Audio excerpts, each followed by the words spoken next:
ये कहानी मिस्र की पुरानी सभ्यता की है, जहां पर एक आदमी को ऐसी सजा दी जाती है जो आज से पहले मिस्र में कभी किसी को नहीं दी गई। उसे जिंदा ही मम्मी बना दिया जाता है। कहानी की शुरुआत होती है 1290 बीसी से, यानी कि आज से लगभग 3300 साल पहले, जहां पर मिस्र के एक शहर थीब्स को दिखाया जाता है। थीब्स के राजा का नाम फेरौन है। फेरौन की जो माशुका है, जिसे कोई हाथ भी नहीं लगा सकता, उसका नाम अक्सुनमुन है।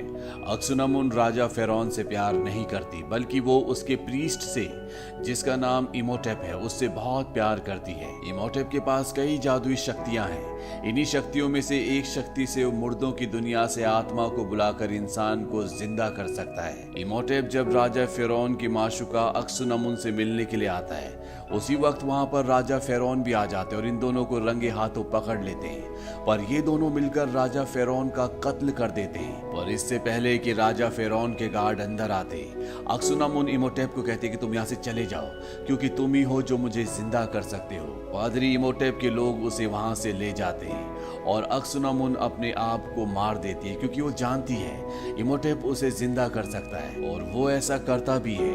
उसके लोग अक्सुनमुन की डेड बॉडी को चुरा लेते हैं, और जब इमोटेप उसे जिंदा करने वाला होता है कि वहां पर राजा फेरौन के गार्ड्स आ जाते हैं, जो इमोटेप को पकड़ लेते हैं। उसे एक ऐसी सजा दी जाती है जो आज से पहले कभी किसी को नहीं दी गई। उसे जिंदा ही मम्मी बना दिया जाता है और एक ताबूत के अंदर डालकर ऊपर से वो कीड़े छोड़ दिए जाते हैं जो उसके पूरे शरीर को खा जाएं। इस ताबूत को एक खास चाबी से बंद कर दिया जाता है, ताकि कभी भी कोई इसे खोल नहीं पाए। अगर कभी किसी ने इसे खोला तो इमोटेप संपूर्ण मानव जाति के ऊपर कहर बनकर बरसेगा। उसके पास उतने सालों की ताकत होगी जितने सालों तक वो ताबूत के अंदर बंद रहेगा। उसके ताबूत को मिस्र के देवता एन्यूबस की बहुत बड़ी मूर्ति के नीचे दफना दिया जाता है।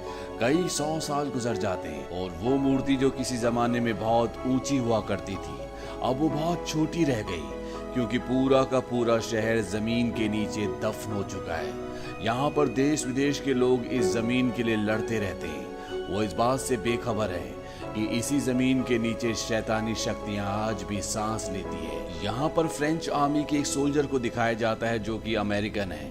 उसे चारों तरफ से घेर लिया जाता है, पर तभी वहां से सब के सब भाग जाते हैं, क्योंकि उसके पीछे मिस्र के देवता एन्यूबस की वही मूर्ति है, जिस मूर्ति के कदमों के पास आज से हजारों साल पहले इमोटेप के ताबूत को दफनाया गया था। अब उन लोगों के जाने के बाद यहाँ पर रेत उड़ना शुरू हो जाती है। ऐसा लगता है कि रेत के नीचे कोई है, और तभी रेत पर एक चेहरा उभर जाता है। रिक यहाँ से निकल जाता है। इस शहर का नाम होता है हमुनाप्त्र। 3 साल बाद हमें मिस्र में एक लड़की को दिखाया जाता है जिसका नाम ईवलिन है। ये इजिप्टोलॉजिस्ट है। इजिप्टोलॉजिस्ट उन्हें कहा जाता है जो मिस्र की पुरानी भाषाओं को, उनके कल्चर को स्टडी करते हैं। ईवलिन को मिस्र की पुरानी भाषाएं आती है। ईवलिन का एक बड़ा भाई भी होता है जो ईवलिन के पास आता है और उसे एक बहुत अजीब सी चीज दिखाता है। वो उसे कहता है कि ये मुझे खुदाई के दौरान मिली थी। ईवलिन उसका बटन दबाती है और वो खुल जाता है। ये उस ताबूत की चाबी होती है जिसमें आज से हजारों साल पहले इमोटेप को बंद करके जमीन के नीचे दफना दिया गया था। इसके अंदर एक नक्शा भी होता है और ये हमुनाप्त्र शहर का नक्शा होता है। ईवलिन अपने पिता के दोस्त के पास जाती है जिनकी लाइब्रेरी होती है, जिनके साथ वो काम करती है, और वो उन्हें वो नक्शा दिखाती है। वो ईवलिन को कहते हैं कि मन गढ़ंत कहानी है। दरअसल वो नहीं चाहते कि ईवलिन वहां पर जाए, क्योंकि आज तक जो भी वहां पर गया है वो कभी भी वापस नहीं आया। पर ईवलिन किसी भी कीमत पर वहां पर जाना चाहती है। वो अपने भाई से पूछती है कि वो अजीब सी चीज, वो नक्शा उसे कहां पर मिला था। उसका भाई उसे सच बता देता है कि वो उसने एक आदमी से चुराया था जो कि अमेरिकी है, और अब वो एक जेल में है।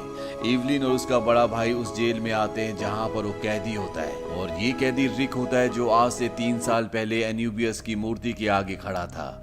रिक समझ जाता है कि एवलिन और उसका भाई यहाँ पर क्यों आए। उसे आज फांसी होने वाली है। वो एवलिन को कहता